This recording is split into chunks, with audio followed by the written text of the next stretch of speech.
আমি যেটা বলছিলাম, আমার বাবা মাই আমার নাম রেখেছিল মিলন কুমার রাজেন্দ্র। কি নাম বললাম? শ্রী মিলন কুমার রাজেন্দ্র। ওরা নামের আগে শ্রী লেখে। শ্রী লেখার কারণ, ভগবান শ্রীকৃষ্ণের তারা ভক্ত, জি, তাই তারা নামের আগে শ্রী লেখে। আমরা অনেকেই নামের আগে মোহাম্মদ লিখি না। মোহাম্মদ লিখার কারণ হচ্ছে আমি উম্মতি মোহাম্মদ, যে আমি মোহাম্মদের উম্মত, আমি মোহাম্মদের উম্মত। বন্ধুরে আমার, বাবার নাম হীরেন কুমার রাজেন্দ্র, মায়ের নামটা বলেছে অর্চনা দেবী।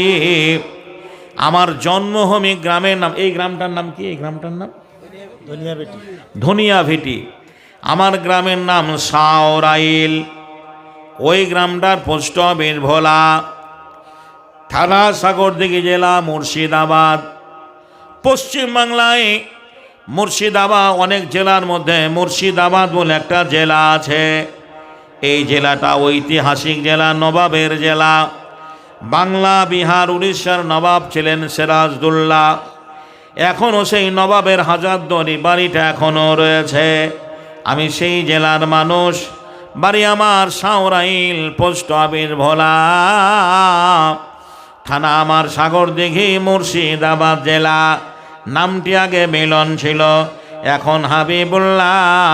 সকলকে জানিয়া গেলাম, দেখবে খোদা তাআলা জাতিতে মোর হিন্দু ছিলাম, এখন মুসলমান। নামাজ পড়ে রোজা রেখে এনেছি মান।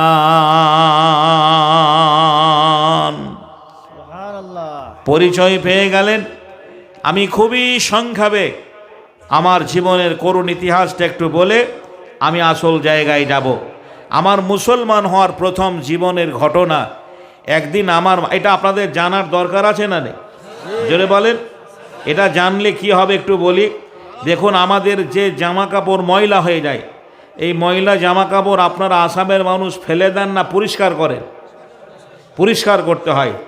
তো ময়লা জামা কাপড়কে যেমনি পরিষ্কার করলে পর আবার পরার যোগ্য হয়ে ওঠে, ব্যবহার করার যোগ্য হয়ে ওঠে, অনুরূপ আপনারা শান সূত্রে মুসলিম, আর আমি একটা হিন্দুর ছেলে, ইসলামে আসার জন্য জীবনে কত ত্যাগ পরিত্যাগ করেছি, এটা শুনলে পরে আপনার এই জায়গাটা পরিষ্কার হবে, অন্তরটা পরিষ্কার হবে। জোরে বল, হবে না? হবে না? বন্ধুরে আমার, ভাইয়েরা আমার, আমি একদিন মায়ের সঙ্গে মন্দিরে পুজো করতে গেলাম। আমি বড় ছেলে, একটাই ছেলে, নতুন জামা কাপড় পরে মন্দিরে মায়ের সঙ্গে পুজো মণ্ডপে গেলাম। আমাদের মসজিদ আল্লাহর ঘর। এই মসজিদে কারো মূর্তি নেই, আমরা কারো মূর্তি পূজা করি না। এখানে আল্লাহর মূর্তি নেই, ফেরেশতাদের মূর্তি নেই, পয়গম্বরের মূর্তি নেই, কোনো নবীর মূর্তি নেই। না আছে? নেই। মুসলমানেরা পৃথিবীর কোনো মানুষের কাছে, মূর্তির কাছে মাথা নত করে না। কিন্তু ওদের ধর্মে এমন একটা সৃষ্টি জীব নেই যার পুজো ওরা করে না। ওরা মাটির পুজো করে। ভাই, করে না? করে না? ওরা মাটির পুজো করে, ওরা গাছের পুজো করে, ওরা চন্দ্রের পুজো করে, সূর্যের পুজো করে, পাহাড়ের পুজো করে, জঙ্গলের পুজো করে। ওই জঙ্গলে যত বাঘ, ভাল্লুক, হাতি, ঘোড়া আছে, সবাইকে ওরা ভগবানের আসনে বসিয়েছে। ওরা ইঁদুরকেও ভগবান বলে। আপনাদের দেশে দেখবেন হাটে ইঁদুর মারা বিষ বিক্রি হয়। বলে ইঁদুর তাড়ান, ঘরের তাড়ান, মাঠের তাড়ান, বাইরের তাড়ান, ইঁদুর মারা বিষ বিক্রি হয় না? হয় না? ওদের একটা ভগবানের নাম, তার নাম হচ্ছে গণেশ। কি নাম বললাম? গণেশ। দেখবেন ওদের দোকানে থাকে, গণেশের সামনে মতিচুরের লাড্ডু আছে, এর ওখানে ইঁদুর বেড়াচ্ছে। গণেশের বাহন হচ্ছে ইঁদুর। গণেশের বাহন হচ্ছে ইঁদুর। এই গাঁয়ের একটা ছেলে পুজো মণ্ডপে চলে গেছে, জীবনেও দেখেনি। ভোরবেলা ঢাকের আওয়াজ, ওর চাচা বলছে, আব্দুল, এত ভোরে কোথায় গেছিলিস? ও তো মুসলমানের ছেলে, যা দেখে এসেছে সেটাই তার চাচাকে শোনাচ্ছে। বলছে, কি মজা দেখে এলাম চাচা। কি দেখলি? বলছে আগে দিকে রং মাখানো, আগে দিকে রং মাখানো, পেছু দিকে খোঁচা, কি মজা দেখেলাম চাচা। ওর চাচা বলছে আর কি দেখলি? বলছে পেট মোটা ওই গনসা ছোড়া, তার মাথায় আছে হাতির মাথা। একটা ঠাকুরের মাথায় হাতির মাথা আছে, দেখেছেন না দেখেননি? বলে পেট মোটা ওই গনসা ছোড়া, তার মাথায় আছে হাতির মাথা, কান দুটো তার কোলোর মতো, দাঁত দুটো তার মূলর মতো, পিছনে দেখেলাম ইঁদুরের বাচ্চা, কি মজা দেখেলাম চাচা। আমি যেটা আপনাকে বোঝানোর জন্য বলছি, ওরা ইঁদুরকেও ভগবানের আসনে বসিয়েছে, ইঁদুরের পুজো ওরা করে, ওরা সাপের পুজো করে। যে ওরা, আল্লাহ রসুল বলেছেন তুমি নামাজে দাঁড়িয়েছ, নামাজ শেষ হয়নি, দেখছো একটা সাপ, নবী বললেন তুমি নামাজটা ছেড়ে দাও, সাপটাকে আগে মারো, কেননা সে তোমার সর্বস্ব ক্ষতি করতে পারে। বন্ধুরে আমার, কিন্তু অমুসলমান হিন্দু ভাইরা সাপের মন্দির বানিয়েছে, সাপকে ওরা দুধ কলা দিয়ে পুজো করে। ওদের ধর্মের একটা লোক, তার নাম কালিদাস। এই কালিদাস মাঠ দিয়ে আসছে, একটা পুকুরে পদ্ম ফুল ফুটে আছে, ওই পদ্ম ফুলে একটা ব্যাঙ বসে আছে, ওই ব্যাঙটাকে ধরার জন্য একটা সাপ গেছে। সাপটাকে দেখে ব্যাঙটা পানিতে পড়ে গেল। কালিদাস বলছে হরির ওপরে হরি, হরি শোভা পায়, হরিকে দেখিয়া হরি হরিতে লোকায়। কালিদাসের পরিভাষায় ব্যাঙ হরি, সাপ হরি, জল হরি। কিছু মাথা মোটা মুসলমান রাজনীতি করতে গিয়ে ওদের ভোট নেওয়ার জন্য চায়ের দোকানে, বাস স্ট্যান্ডে, পার্টি অফিসে যে রাজনীতি সভায় বলে তোদের হরি আর আমাদের আল্লাহ এক। এ ভাই বলেন হরি আল্লাহ এক? হরি আল্লাহ এক নয়। ভগবানের ভগবতী আছে, ঈশ্বরের ঈশ্বরী আছে, নারায়ণের নারায়ণে রয়েছে। আল্লাহ এমন একটা যে সেপাতি নাম, যার আগে পিছে কেউ নেই। আল্লাহর মা নেই, বাপ নেই, ছেলে নেই, মেয়ে নেই। আল্লাহ কারো রোজ জাতীয় সন্তান নয়, আল্লাহকে কেউ জন্ম দেয়নি। মহান আল্লাহ কোরআনে তা ফাইসালা করেছেন। বিসমিল্লাহির রহমানির রহিম। কুল হুয়াল্লাহু আহাদ, আল্লাহুস সামাদ, লাম ইয়ালিদ ওয়া লাম ইউলাদ ওয়া লাম ইয়াকুল লাহু কুফুয়ান আহাদ। তাহলে আল্লাহর জমিনে আল্লাহ ছাড়া কাউকে সেজদা করা, জোরে বলেন, যাবে না। আমি বলেছি ওরা এমন একটা সৃষ্টিজীব নেই যার পুজো ওরা করে না। এই যে আপনারা ধান লাগিয়েছেন, ওটাকে আপনারা খড় বলেন না কি বলেন? খ্যার বলেন না কি বলেন? এই খ্যারেরও পুজো ওরা করে। খ্যারের পুজো করে না, করে না? কালকে ডেকে দেবেন আমাকে, এক বোঝা খড় আমাকে এনে দেবেন, আমি খ্যার দিয়ে আপনার প্রতিমা বানিয়ে দেখিয়ে দেব। প্রতিমার পরিকাঠামোটাকে খ্যার দিয়ে বানানো হয়। তো এই কালিদাস মাঠ দিয়ে আসছে আর বলছেন দেখেলাম হাওড়াতে, দেখেলাম হাওড়াতে পড়ে আছে নদীতে, বাঘের মাংস খেয়েছে গরুতে। আচ্ছা, বাঘের মাংস গরুতে খায় না, গরুর মাংস বাঘে খায়? জোরে বলেন। গরুর মাংস বাঘে খায়, কিন্তু আমি বলেছি বাঘের মাংস খেয়েছে গরুতে, তাহলে ভুল বলেছি না বাবুরে। দেখবেন ওদের মন্দিরে একটা দুর্গা মায়ের কাছে একটা বাঘ বানানো আছে। দুর্গা ঠাকুরের কাছে একটা বাঘ থাকে, সেটা প্রথমত খ্যার দিয়ে বানানো হয়, উপরে মাটি দিয়ে রং পালিশ করে বাঘ বানানো হয়। পুজো হয়ে গেল, বিসর্জন হয়ে গেছে, নদীতে ফেলে দেওয়া হয়েছে। এখন আপনার মহল্লার গরুটা নদীতে পানি খেতে গিয়ে গরুর খাদ্য খ্যার, গরুর খাদ্য খ্যার, ওই বাঘের খ্যারগুলো টেনে টেনে খাচ্ছে। দেখলাম হাওড়াতে পড়ে আছে নদীতে, বাঘের মাংস খেয়েছে গরুতে, তাহলে ওই খ্যারগুলো বাঘের খ্যারগুলো খাচ্ছে। বুঝতে পারেন না? পারে নাই? তাহলে ওরা খ্যানেরও পুজো করে। পৃথিবীতে এমন একটা সৃষ্টিজীব নেই যার পুজো ওরা করে না। আমি ক্লাস 5, 6, 7, 8 ছাত্র, আমার মাকে বললাম, মা আমি তো পুজো করব, পুষ্পাঞ্জলি দেব, কিন্তু এদের জন্ম কোথায়, এদের আদি পিতাকে কীভাবে সৃষ্টি হলো এটা আমি জানতে চাই। মা বলো এগুলো আমাদের কে হয়? আমার মা আমাকে বলেছিল, বাবা রে, এই বাবাদের আমরা পুজো করতে পারি, স্বর্গবাসী হতে পারবো, এগুলো আমাদের বাবা হয়। ওদের ধর্মে একটা আদর্শ, ওদের ধর্মের একটা নিয়ম, যতগুলো পুরুষ দেবতা আছে সবাইকে ওরা বাবা বলে, যতগুলো মহিলা দেবী আছে সবাইকে ওরা মা বলে। ঠিক না বেঠিক জোরে বলেন? দুর্গাকে মা বলে, কালীকে মা বলে, শিবকে বাবা বলে। আমি মাকে বললাম, মা তোমার বাবা তো আমার নানা হবে, তোমার মা তো আমার নানি হবে, অতএব তোমার বাবাকে আমি কেন বাবা বলবো? আমার মা রেগে গেলেন।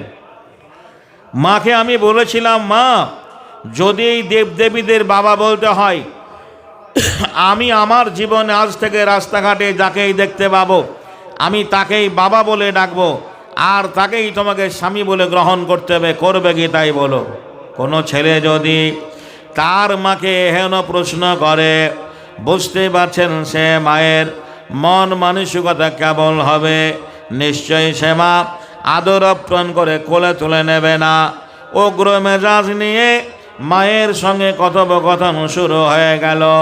মা কি বলেছিলেন, মায়ের প্রত্যুত্তরে কি জবাব দিয়েছি? মন্দিরের প্রথম কথা, প্রভাত বেলায় পড়িয়াছিলাম একটা কিতাব, প্রথম পৃষ্ঠা খুলতেই দেখি যুদ্ধের হয়েছে। মা বলল, চলো বাবা করে গিয়ে পুজো, তোমার পিতা আসলে পরে দেব জুত মুজো। আমি বলিলাম, মায়ের তরে, ও গো মা শোনো, কোনটা তোমার আসল পিতা তাকে তুমি চেনো? রামকৃষ্ণ, শিবকৃষ্ণ, ব্রহ্মা মহেশ্বর, কার কে পিতামহ কে বড় ঈশ্বর? আমার কথা শুনে মা অবাক হয়ে রয়ে, এদিক ওদিক চাইয়া দেখে কেউ কোথাও নাই। মা বলল, শোনো বাছা, শোনো পুত্রধন, সবাই পিতা, সবাই ভগবান। আমি বলিলাম, মায়ের তরে, ওগো মা তাই যদি হয়, আমার পিতা তোমার স্বামী, তোমারও পিতা হয়। মা বলল, আমার তরে, ওরে পাগলা ছেলে, ও সব কথা বললে পরে দেব তোরে জেলে। আমি বলিলাম, মায়ের তরে হব মুসলমান, নামাজ পড়ে রোজা রেখে আনিব ঈমান। প্রথম জীবনে মায়ের সঙ্গে তর্ক বিতর্ক শুরু হলো।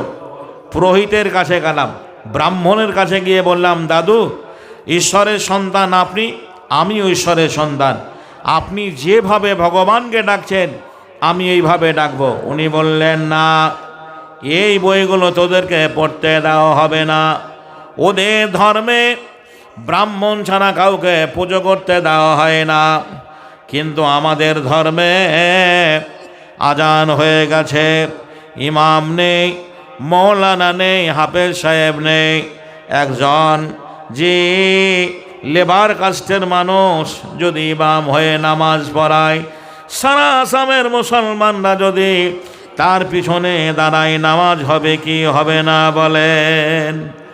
আমি বলিনি, ইতিহাস প্রমাণ করেছে ওদের ধর্মে যাক জীবন রামের মতো আদর্শ মানুষটাকে মন্দিরে পুজো করতে দেওয়া হয়নি। বাবা আম্বেদকর, যার সংবিধানকে বাদ দেওয়ার জন্য আজকে আরএসএসেরা উঠে পড়ে লেগে পড়েছে, এই বাবা আম্বেদকরকে বন্ধুরে আমার মন্দিরে উঠতে দেওয়া হয়নি। আজ উচ্চ বর্ণের ব্রাহ্মণবাদীরা আমরা দেখতে পাই নিচু বর্ণের হরিজনদের প্রতি কি নির্মম ব্যবহার করে। দেখা গেল না আমাকে ধর্মের বই পুস্তকগুলো পড়তে হবে। আমার দাদু বয়স্ক জ্ঞানী মানুষ, ধর্মশাস্ত্র নিয়ে পড়াশোনা করতেন, বাড়িতে অনেক ধর্মের বই পুস্তকগুলো রয়েছে। আমি ক্লাসের পড়াশোনা করার ফাঁকে ওই ধর্মীয় বই পুস্তকগুলো পড়তে লাগলাম। আল্লাহে ধর্মীয় বই পুস্তকগুলো পড়ে আমি যেটা পেয়েছি সেটার নাম ইসলাম। বলবেন কেন? ইসলাম যে আল্লাহর মনোনীত দিন, এ কথা আল্লাহ শুধু কোরআনে বলেনি, কোরআনের বহু আগে তৌরাত বলে গেছে, কোরআনের বহু আগে জব্বুর বলেছে, বাইবেল বলেছে, ত্রিপিটক বলেছে, জিন্দা বেস্তে প্রমাণ রয়েছে।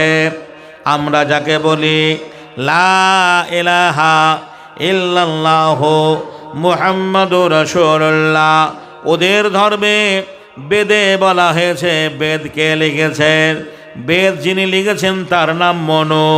এই চারটা বেদের যিনি মালিক, চারটা বেদের যিনি পণ্ডিত, চারটা বেদের যিনি ডিরেক্টর, তার নাম মনু।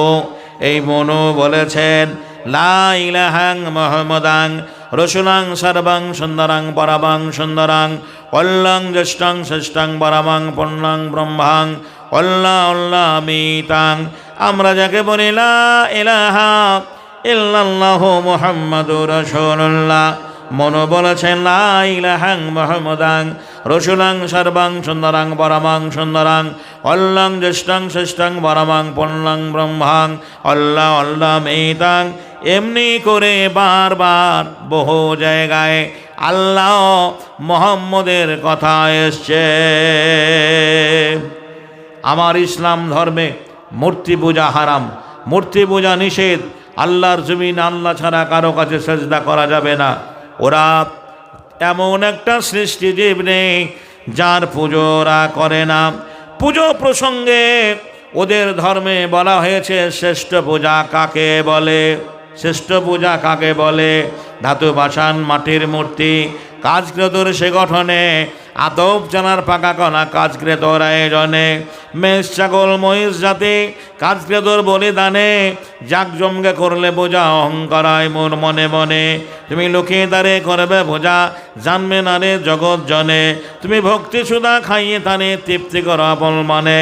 দেখা গেল না মনের ভক্তিতে ডাকে একটাই জাতি, তারা মুসলমান। এ ভাই জোরে আওয়াজ করে বলা যাবে না হেদায়েতের মালিককে? আরও জোরে বলুন হেদায়েতের মালিক, সমস্ত কিছুর মালিক, হায়াত দেয়া হায়াত দারাজের মালিক, যে সমস্ত কিছুর মালিক হচ্ছে আল্লাহ। লাখো লোকের ভিড়ে জনসমুদ্রের মাঝে আমার মতো একটা অযোগ্য ছেলেকে আল্লাহ কিভাবে দিনের খাদেম বানিয়েছেন, দিনের বসে আসার জন্য। আল্লাহ জানেন কার দ্বারা কোন কাজ হয়, মহান আল্লাহ তাকে সেই কাজটার দায়িত্ব দেন। বলুন সুবহানাল্লাহ। বন্ধুরে আমার, ভাইয়ের আমার, আমি ওই দিকে যাব না। আমি একদিন স্কুল থেকে বাড়ি ফেরার পথে দেখছি একটা বয়স্ক মুরব্বী তার সামানগুলো রেখে পুকুরে ওযু করছেন। আমি মুসলমানের ছেলে, জীবনে কখনো কোনো দিন কারো ওযু করা দেখিনি। আপনি আপনার মায়ের ওযু করা দেখেছেন, আব্বার ওযু করা দেখেছেন, কত মুরব্বী ওযু করে দেখেছেন। হায় হায়, বয়সটাও কম হলো না। মসজিদের পাশে বাড়ি, 5 ওয়াক্ত আযান হয়, ডাক দেওয়া হয় নামাজের জন্য এসো, নামাজের জন্য এসো, হাইয়া আলাস সালাহ হাইয়া আলাল ফালাহ। হাইরে হতভাগা মুসলমান আমরা, ওযু করতে জানি না। জোরে বলেন ঠিক না বেঠিক? অনেক মুসলমান ছেলে আছে বয়সটাও কম হলো না। যদি বলি ভাই ওযুর ফরজ কটা বলো, অনেক ছেলে ওযুর ফরজ কটা বলতে পারবে না। আমি যখন প্রথম মুসলমান হলাম, একদিন মাদ্রাসায় গোসল করছি, তো 4-5টা ছেলে, একটা হাজির বেটাকে বলছি, ভাই তোরা যে মুসলমান গোসল করিস, তা গোসলের ফরজ কটা? ছেলেটা বলল গোসলের ফরজ 3টা। আমার জানার আগ্রহ বেড়ে গেল। বললাম ভাই আমি নতুন মুসলমান হয়েছি, তোদের ধর্মে এসেছি, গোসলের ফরজ 3টা কি কি বল? বলছে তেল, সাবান, গামছা। হাইরে মুসলমান সারা জীবন গোসল করে, গোসলের ফরজ কটা জানার প্রয়োজন মনে করে না। আমি বেদিনের ছেলে, মুসলমান লোকটার ওযু দেখলাম, উনি কেমন করে ওযু করলেন, কেবলার দিকে মুখ করে একটা চাদর বিছিয়ে নামাজ পড়লেন। হাকিকাতে যারা নামাজি, যাদের নামাজের সঙ্গে সম্পর্ক আছে সময় হলে যেখানেই থাক না কেন নামাজ পড়ে না। অনেক মানুষ দেখি মসজিদে নেই, মাঠে আছে, আজান হয়ে গেল মাঠেই নামাজ পড়ে। আমি ওই মুসলমান লোকটার নামাজটা পড়া দেখলাম, কিন্তু আমি যে হিন্দুর ছেলে, জোহর কাকে বলে আমার জানা নেই, আসর কাকে বলে জানা নেই, মাগরিব কাকে বলে জানা নেই, এগুলো জানা ছিল না। মুসলমান লোকটা 4 রাকাত নামাজ পড়েছিলেন, সময়টা আসরের নামাজ, উনি নামাজ পড়ে চলে গেলেন, আমি আমার মতো বাড়ি চলে এলাম। একটু পরে মাগরিব হয়ে গেল। আমাদের মসজিদে যখন মাগরিবের আজান হয় দেখবেন হিন্দু মায়েরা সন্ধেবেলায় বাড়িতে তাদের শঙ্খ বাজায়, বলে মাহরই 2টি ছেলে হিন্দু মুসলমান মন্দিরেতে ঘণ্টা বাজে, মসজিদে আজান একটা ভাগি করে, মাটির মূর্তি তৈরি করে ভক্তি ভরে পূজা করে, বলেন ভগবান। মাহরই 2টি ছেলে হিন্দু মুসলমান একটা ভাই মাটির মূর্তি তৈরি করে ভগবান বলে পুজো করার একটা ভাগি করে। অতীত রাতে মিনার চুরে আল্লাহু আকবার, আল্লাহু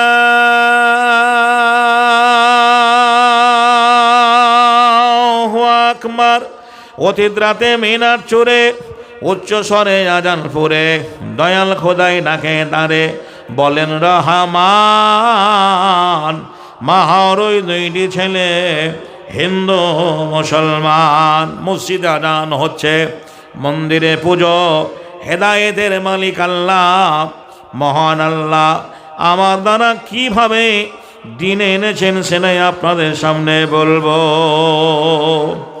আমি মাঠে চলে গেলাম, ওযু করার মতোই জলাশয় পুকুর থেকে হাত মুখ ধুয়ে আমি বাড়ি চলে এলাম। দরজা বন্ধ করে নামাজে দাঁড়াবো। আমি যে নামাজের নিয়াত জানি না, কোনো দোয়া জানা নেই। বাড়ির দেওয়ালে অনেক দেবদেবীর ছবিগুলো রয়েছে, এই ছবিগুলো উল্টিয়ে রাখলাম। আমার বন্ধুদের মুখে শুনেছি ছবির সামনে কোনো নামাজ হবে না। আমি ওই ছবিগুলোকে উল্টিয়ে বেমুখ করে রেখে নামাজে দাঁড়ালাম, আর আল্লাহকে বললাম, রব্বুল আলামিন, আমি অমুসলমানের ছেলে, আয় আল্লাহ আমার নামাজকে তুমি কবুল করে নিও। আর কতকাল থাকবে রে তোরা বেনামাজি হইয়া, পিছন দিকে চাইয়া দেখ তোদের বেলা গেল বইয়া। মুসলিম ঘরে জন্ম লয়ে নামাজ পড়লি না, ছোট থেকে বড়ই হলি মসজিদ চিনলি না, গায়ের জোরে সবই করলি ইমান আনলি না, পেটে জ্বালাই সবই খেলি হারাম হালাল বুঝলি না, মাহারানি বা ফারালি কেঁদে কাউকে পেলি না, ছোট থেকে বড়ই হলি কোরআন হাদিস মানলি না। এই তো তোর আল্লাহর বান্দা, বলবি কি গিয়ে তারে, গোরের মাঝে আজাব হবে কানবে বারে বারে, জেল খাটিয়ে ছাড়বে রে তোর পাবে কত সাজা, পুলসে রাতে পার হতে তুই দেখবি তাতে মজা, জাহান্নামী হবে রে তুই নামাজ পড়লি না, পবিত্র রমজান মাসে রোজা রাখলি না। আমি পরের দিন স্কুলে গিয়ে সহপাঠী মুসলমান বন্ধুদের বলেছিলাম, ভাই তোরা যে নামাজ পড়িস ওই নামাজের কায়দা করণ আমাকে শিখিয়ে দিতে হবে, জানিয়ে দিতে হবে। আমার বন্ধুরা আমাকে বলল, দেখ মিলন, আমরা মুসলমান বটে, কিন্তু ঈদ একবার যাই, বকরিদ একবার যাই, সবাই যা করে আমরাও তাই করি। আজকে যে ছেলেগুলো নামাজ পড়ে না, রমজান মাস পরে, রমজান মাস এলে পরে দেখবেন এমনভাবে নামাজে দাঁড়ায় মনে হবে যে কোরআনের হাফেজ। রমজান মাসে তারাবি নামাজে ভিড় জমায়, রমজান চলে গেলে আর ওই ছেলেগুলো মসজিদের বারান্দায় পা দেয় না। ভাইজানেরা, আমি একটা অমুসলমানের ছেলে হয়ে মুসলমানদের কাছ থেকে নামাজের কায়দা কোনো জানতে পারলাম না। কথাই বলে, যে যা ধাই সে তা পায়, যদি না খাস তাই। একটা ইসলামিক বইয়ের দোকানে দেখলাম ছোট্ট করে লেখা আছে বাংলায় সহজ সরল নামাজ শিক্ষা বই। আচ্ছা, আপনাদের আসামি ভাষায় নামাজ শিক্ষা বই কিনতে পাওয়া যায় না, যায় না? জোরে বলেন। আমি বাংলায় নামাজ শিক্ষা বইটা কিনে বাড়ি চলে এলাম। একদিন রাত্রিবেলা নামাজ শিক্ষা বইটা পড়ে দেখছি, সুবহানাল্লাহ, আরবি ভাষা লেখা আছে। আমি তো মুসলমানের ছেলে, আরবি পড়তে সেদিন পারতাম না, জানা ছিল না। ওই আরবি উচ্চারণগুলো বাংলায় লেখা আছে, যেমন বিসমিল্লাহির রহমানির রহিম, আলহামদুলিল্লাহি রাব্বিল আলামিন, আর রহমানির রহিম, মালিকি ইয়াউমিদ্দিন, ইয়াকা না'বুদু ওয়া ইয়াকা নাস্তাইন, ইহদিনাস সিরাতাল মুস্তাকিম। এমনি করে সূরা ফাতিহা থেকে নিয়ে সূরা নাস পর্যন্ত লেখা আছে। প্রতিদিন প্রতিনিয়ত এই ছোট্ট ছোট্ট সূরাগুলো আমি পড়তে শুরু করলাম। ভাই গো, বয়স যদি 40 হয়, 12 মাসে একটা বছর, 365 দিনে একটা বছর। এই 365 দিনে একটা বছরে যদি একটা করে সূরা আমরা মুখস্থ করতাম, যদি 40 বছর বয়স আপনার হয়, 40টা সূরা আপনার এই সিনায় থাকতো। জোরে বলে ঠিক না বেঠিক? দুনিয়া কামাই করার জন্য যা কিছু বিদ্যা বুদ্ধির প্রয়োজন আমরা করি, কিন্তু আখেরাতের ভালো হওয়ার জন্য, আখেরাতের পুঁজি করার জন্য কোরআন শিখতে পারি না। হায় ভাইয়ের আমার, মা খালার আমার, বউরা আমার, আমি যেটা বলছিলাম, এমনি করে নামাজ শিক্ষা বইটা পড়তে গিয়ে ধরা পড়ে গেলাম। একদিন নামাজ শিক্ষা বইটা রাত্রিবেলায় পড়ছি, আমার মা দরজার সামনে এসে বলছে, মিলন, মিলন, দরজাটা খোল। আমার ভয় হয়ে গেল। আপনারা মুসলমান, যদি আপনার ধর্মের একটা, অন্য ধর্মের একটা বই যদি আপনার ছেলেটা পড়ে, ধরুন আপনার ছেলেটা রাত্রিবেলায় একটা হিন্দু ধর্মের বই পড়ে, ওং ব্রহ্মা দেবচ্চং, ওং ব্রহ্মা দেবচ্চং ব্রহ্মায়তচং জগোধেদায় কৃষ্ণায় গোবিন্দায় নমঃ নমঃ পাপহং পাপাত্তাপাপ সম্ভাব ত্রাহিমাম পুণ্ডরীকাক্ষ সর্বাপহরি নমঃ নমঃ ওং নমস্তস্যৈ নমঃ নমঃ। এই করে যদি বইগুলো পড়ে বুঝতে পারবেন এটা অমুসলমানদের বই। মা আমার কাছে এসে বলল, মিলন, দরজাটা খোল। আমার ভয় হয়ে গেল। দরজাটা খুলতে মা আমার হাত ধরে দুটো চর মারলো, বলল, কোন বইটা পড়ছিলিস বের কর। মায়ের ভয়ে বললাম, কেন? মা খোঁজাখুঁজি করে নামাজ শিক্ষা বইটা পেয়ে গেল। বইটা আরবি ভাষায় লেখা আছে। আমার কাছ থেকে বইটা কেড়ে নিয়ে ছিঁড়ে ফেলে দিল। মাকে সেই দিন বলেছিলাম, মা, তোমরা যাকে বলো স্বর্গ, মুসলমানেরা বলে জান্নাত। ওই স্বর্গ বা জান্নাত পেতে হলে এই বইটা আমল করলে স্বর্গ বা জান্নাত পাওয়া যাবে। তোমার মাটির ভগবানকে ডেকে স্বর্গ বা জান্নাত পাওয়া যাবে না।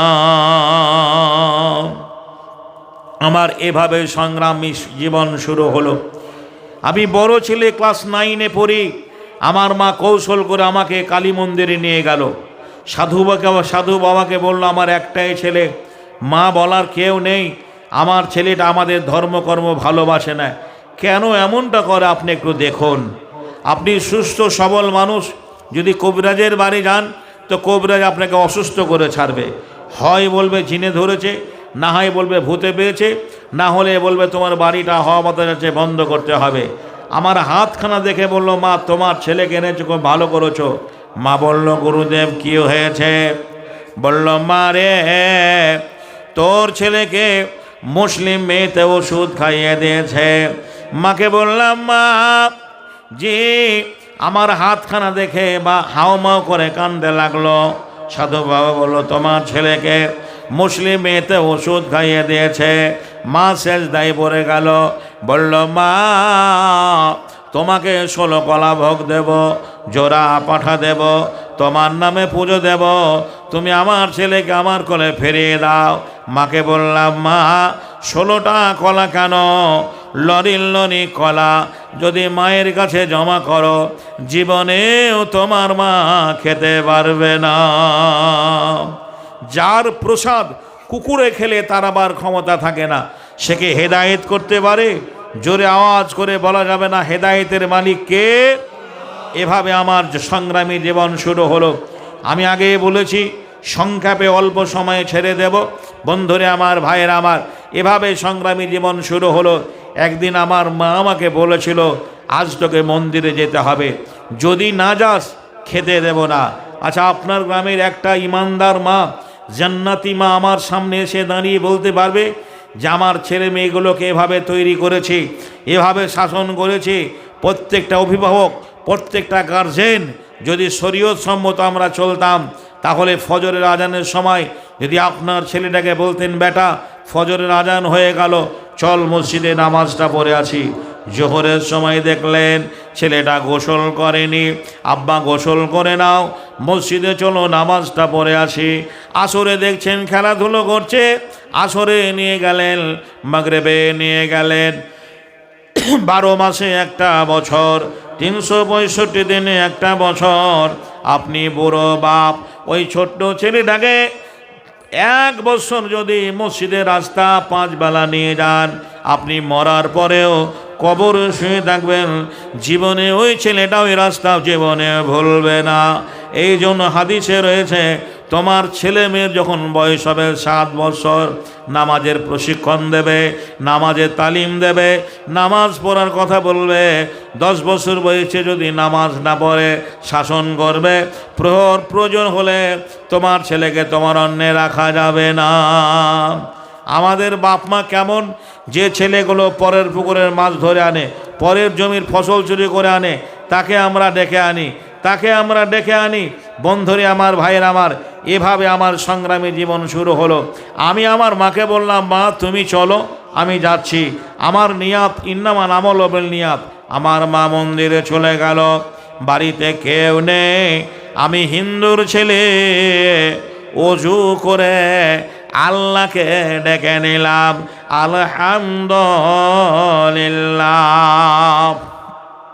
সমস্ত তারিফ তোমারে মাওলা, আলহামদুলিল্লাহ রাব্বিল আলামিন, সর্বজগতের মালিক তুমি, তোমারই কাছে রিজিক মাঙ্গে, তুহাই রিজিক দেন ওয়ালা, আলহামদুলিল্লাহ।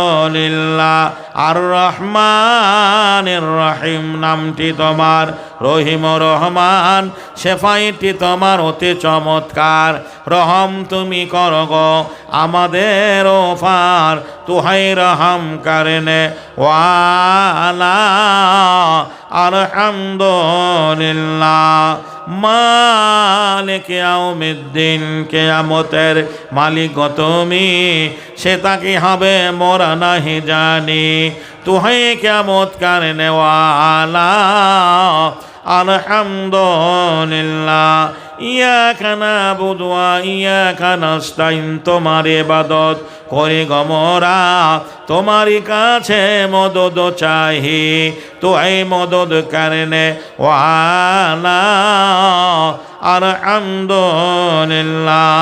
ইহদিনা সিরাতাল মুস্তাকিম, সরল রাস্তায় চালাও গো মোদের, হেদায়েত তুমি করো গো আমাদের, তুহাই হেদায়েত কারনে ওয়ালা, আলহামদুলিল্লাহ। এশার আজান হয়ে গেল, লুকিয়ে লুকিয়ে আল্লাহকে ডেকে নিলাম, যদি মন্দিরে না যায় মা খেতে দেবে না, খাবার বন্ধ করে দেওয়া হবে। এইরকমই লোকের ভিড়। আমার কাকা আমাকে হারমোনিয়ামটা গিয়ে দিয়ে বললেন, তোকে বাজাতে হবে, বেয়াদবি নেবেন না। আমি বলেছিলাম আমার শরীর খারাপ, বাজাতে পারবো না। বলে না, তোকে বাজাতে হবে। ওরা ভগবানের নামে প্রার্থনা শুরু করলেন, কি জয় রাধে রাধে, কৃষ্ণ কৃষ্ণ গোবিন্দ গোবিন্দ, বলো রে ছাড়ো রে মন দুনিয়ার আশা, অজপা নামে করো রে নেশা, জয় রাধে রাধে, কৃষ্ণ কৃষ্ণ গোবিন্দ গোবিন্দ, বলো রে। আমি বলতে শুরু করলাম, লা ইলাহা ইল্লাল্লাহু মুহাম্মাদুর রাসূলুল্লাহ, বলো রে ছাড়ো রে মন দুনিয়ার আশা, আল্লাহকে নিয়ে কররে নেশা। যত মুমিন ভাই সবে আল্লাহ বলো, আল্লাহ বলে সবে ডাকরে লা ইলাহা ইল্লাল্লাহু মুহাম্মাদুর রাসূলুল্লাহ বলো রে। আমার দাদু বয়স্ক মানুষ প্রতিদিন ভোরবেলায় বলতেন, ভাই ওঠ, সময় হয়ে গেছে, একবার গুরুর নাম জপ কর। আমি দাদুর কাছ থেকে শিখেছি। দাদু ভোরবেলায় বলতেন, ভজ গৌরাঙ্গ কহ গৌরাঙ্গ লহ গৌরাঙ্গের নাম রে, যে জানা গো রাঙ্গ ভজে সে হয় গৌরাঙ্গের প্রাণ রে। গৌরাঙ্গ বলিয়া দুই বাহু তুলিয়া বদল ভরিয়া সবে গাও রে। আমি দাদুর সঙ্গে তালে তাল মিলিয়ে বলেছি, লা ইলাহা ইল্লাল্লাহু মুহাম্মাদুর রাসূলুল্লাহ বলো রে। যে যারা শুনকে ডাকে সে হয় রাসূলের উম্মত রে। আল্লাহ ছাড়া কেউ নাই মাবুদ, রাসূল দার পেয়ারা রে। ফজর হইল, আজান পড়িল, জাগো তোমরা জাগো রে। নাপাক হইলে গোসল করিয়া ফরজ নামাজ সবে পড়ো রে। এভাবে আমার সংগ্রামী জীবন শুরু হলো। যে ইসলামকে কবুল করতে গিয়ে আমার আত্মীয় স্বজন আপনজনেরা একের পর এক তারা পর হয়ে গেল। আমি আগেই বলেছি, সংক্ষেপে বলবো। একদিন স্কুল থেকে বাড়ি ফেরার পথে একজন মৌলানা রাস্তা দিয়ে যাচ্ছেন। আলেম মানুষকে চেনা যাবে যারা নাইবে রাসূল, আল ওলামা রসুতুল আম্বিয়া। আমি সালাম দিয়ে বললাম, হুজুর অমুসলমানদের বাড়িতে নামাজ পড়া হবে কি হবে না? আমার মুখে সেদিন দাড়ি ছিল না, এরকম পোশাক ছিল না। উনি বললেন, না, ওরা পেচ্ছাপ করে পানি নেয় না, নাপাক অবস্থায় থাকে, বিভিন্ন রকমের দেবদেবীর পুজো হয়, ওদের বাড়িতে নামাজ হবে না। আমি বলেছিলাম, আল্লাহ, বিগত 3 বছর ধরে আমি লুকিয়ে লুকিয়ে তোমাকে ডেকেছি, সব নামাজ আমার বেকার হয়ে গেছে, বৃথা হয়ে গেছে। আমার নামাজ মনে হয় তোমার দরবারে কবুল হয়নি। আমি বাড়িতে নামাজ পড়া বন্ধ করে দিলাম। আমি যদি মুসলমানদের মসজিদে যাই, জানাজানি হয়ে যাবে, মাঠে নামাজ পড়লে কেউ দেখে ফেলবে। দেখতাম বাবা মা ঘুমিয়ে গেছে, ক্লাসের পড়াশোনা করার ফাঁকে রাতের অন্ধকারে নির্জন নিরিবিলি জায়গায় চোর যেমনি চুরি করতে চলে যায়, ওই রকম নির্বল নির্জন জায়গায় জোহর আসর মাগরিব এশা সারাদিনের কাজা নামাজগুলো পড়ে বাড়ি আসতাম। তবু আজও আমি নামাজ ছেড়ে দেইনি। বাবু গো, একদিন নামাজ পড়তে ধরা পড়ে গেলাম। মাঠে ধানের জমিতে আমি নামাজ পড়ছি। পার্শ্ববর্তী গ্রামের একটা মুসলমান আমার নামাজ পড়া দেখে ফেললো।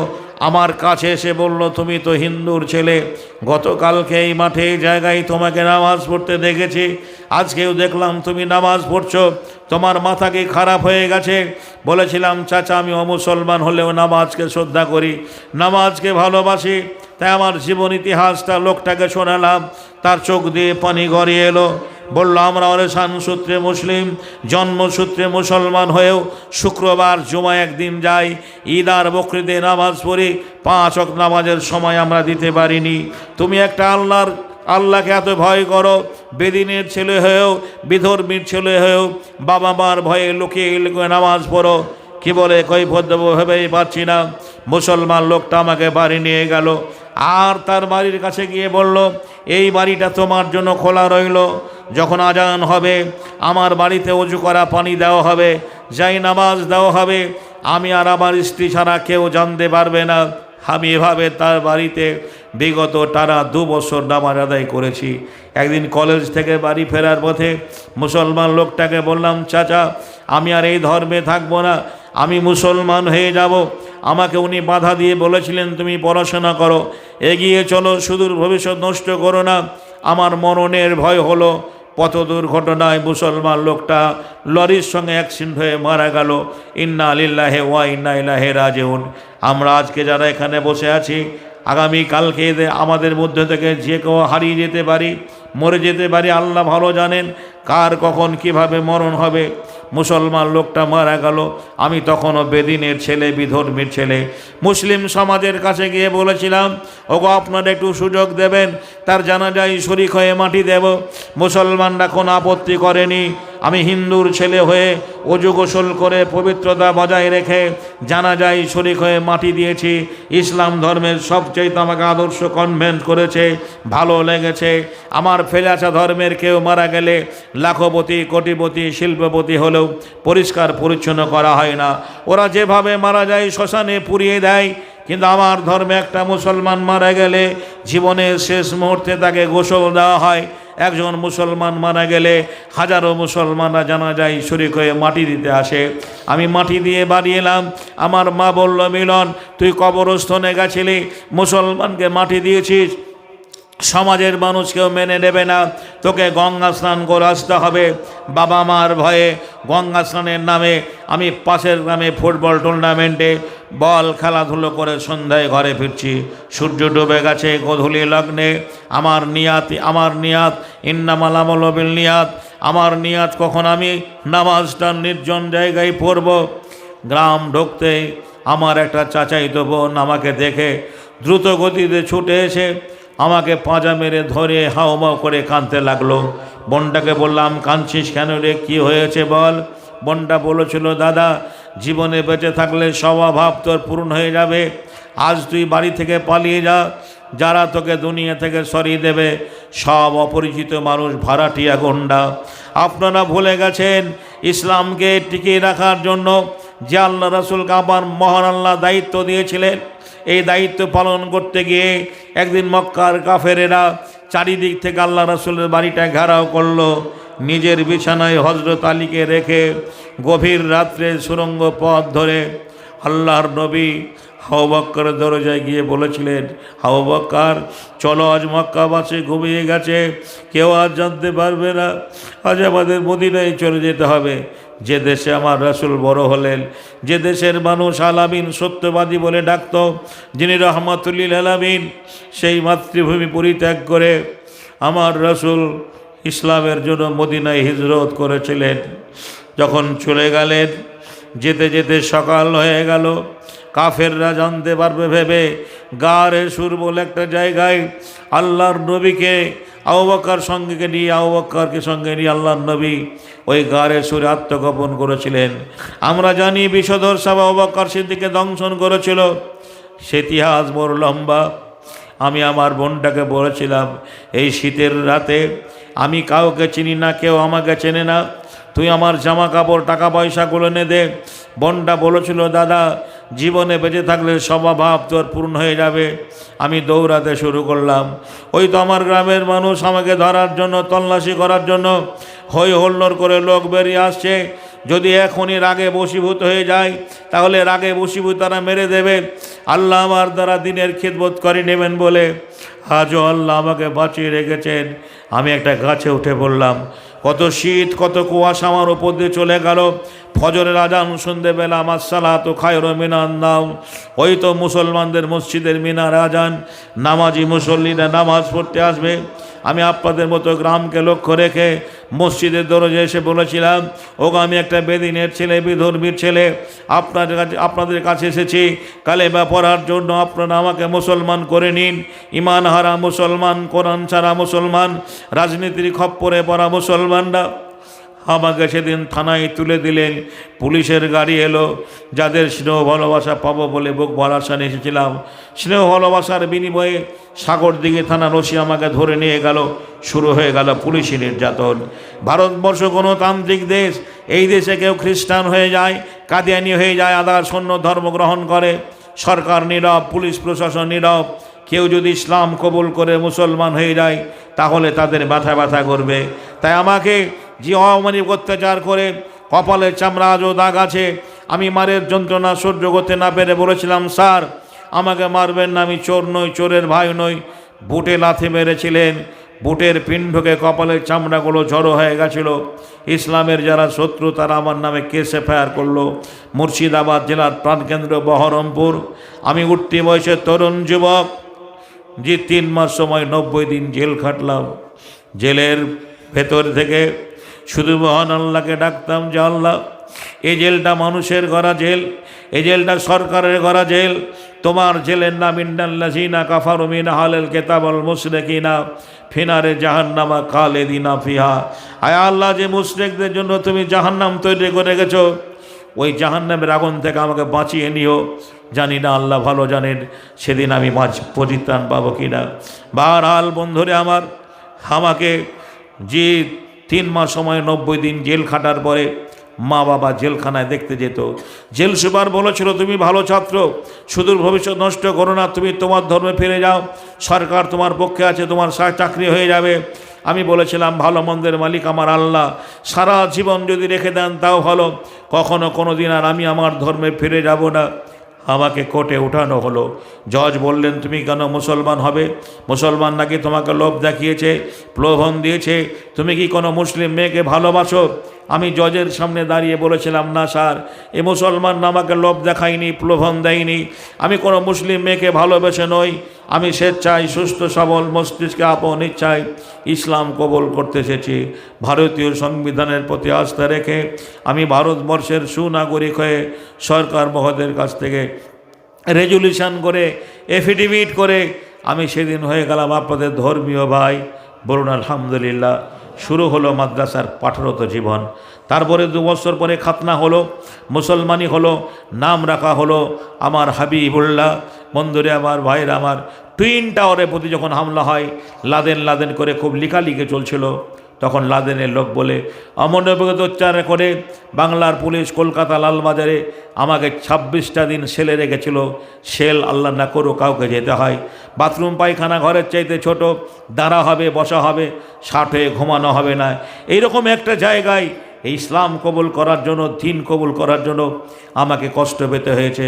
সবচেয়ে বড় আবেগ, আমার মা বাবা, আত্মীয় স্বজন, আপনজনেরা সবাই বেঁচে আছে। শুধু মুসলমান হওয়ার জন্য তারা আমার পর হয়ে গেছে। তাই এই গ্রামের মায়েরা আমার মা, এই গ্রামের বোনেরা আমার বোন, এই গ্রামের ভাইয়েরা আমার ভাই।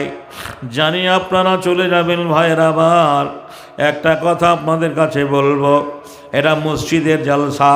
সারা পৃথিবীতে আল্লাহর জমিনে যতগুলো জায়গা আছে, সব চাইতে উত্তম জায়গা হচ্ছে মসজিদ। মসজিদকে দুনিয়ার জান্নাত বলা হয়েছে। আল্লাহর নবী বলেছেন, মান বানা লিল্লাহি মসজিদান বানাল্লাহু লাহুল বাইতান ফিল জান্নাত। ঘড়ির কাঁটা থেমে নেই, ঘড়ির কাঁটা ঘুরতে আছে। দেখছি একটা একটা করে লোক চলে যাচ্ছে। যাওয়ার আগে এমন একটা ভাই এ সভাতে আছেন যিনি মায়ের সন্তান, মা বেঁচে নেই, মা কবরে চলে গেছে। ওই মায়ের নামে আল্লাহর ঘরকে লক্ষ্য রেখে আজকের মতে জলসায় 5,000 টাকা দেবেন। আল্লাহ রাসূল বললেন, 3 জন ব্যক্তির দোয়া কবুল হয়। সন্তানের দোয়া যেমনি মা বাপের দোয়া সন্তানের জন্য কাজে লাগে, সুফি আলেমের দোয়া কবুল হয়। আল্লাহ নবী বলেন, মুসাফিরের দোয়া কবুল হয়। আমি কত বড় মুসাফির! আপনারা বাস্তবে যারা কলকাতা গেছেন, কত দূরের রাস্তা, সুবহানাল্লাহ, এখানে আসতে 26টা ঘন্টার সময় লেগেছে। আমি এত দূরের মানুষ, আপনার মা বাপের জন্য মন প্রাণ খুলে দোয়া করব। আল্লাহর ঘরের জন্য চটচট করে আসি। কিছু কোরআন হাদিসের আলোকে বায়ান আমাদের রাখতে হবে। কিছু কথা আপনাদের কাছে বলবো। বন্ধুরে আমার, ভাইয়েরা আমার, সারা দুনিয়াতে আল্লাহর কাছে উত্তম জায়গা হচ্ছে মসজিদ। মসজিদকে দুনিয়ার জান্নাত বলা হয়েছে। ও ভাই মুসলমান, মৌতের আগে কর দান, এসব তোমার বেগানা হবে, সবই কিছু পরে রবে, আপন হইবে গোরস্থান। ও ভাই মুসলমান, মৌতের আগে কর দান, দালান কোঠা পাকা বাড়ি, জমি জায়গা সুন্দর নারী, সবই রইবে পড়িয়া। একটা লোক মসজিদ দরদি, একটা লোক আল্লাহওয়ালা, সুবহানাল্লাহ। হাত উঠে বলুন, মৌলানা, আমি আল্লাহর ঘরের জন্য ধান উঠলে, পাট উঠলে, রায় ভালো হলে, ফসল ভালো হলে, মাঠে লাভ ব্যবসা হলে আমি আল্লাহর ঘরের জন্য 5,000 টাকা দান করব। আপনার মা কবরে শুয়ে আছে, খাইরে কবর, যেদিন তুমি সুবহানাল্লাহ। ভাইরা আমার, বন্ধুরে আমার, বলতে যাচ্ছিলাম আমরা আসি আল্লাহর ঘরের জন্য একটু দান দিয়ে যায়। মাটির দেহ মাটি হবে। আচ্ছা, 5,000 টাকা দেবেন এমন 2-1 নেই ভাই? আল্লাহর ঘরের জন্য, মসজিদের ঘরের জন্য 5,000 টাকা দেবেন এমনি 2-1টা লোক আছে? একটু নামটা উঠে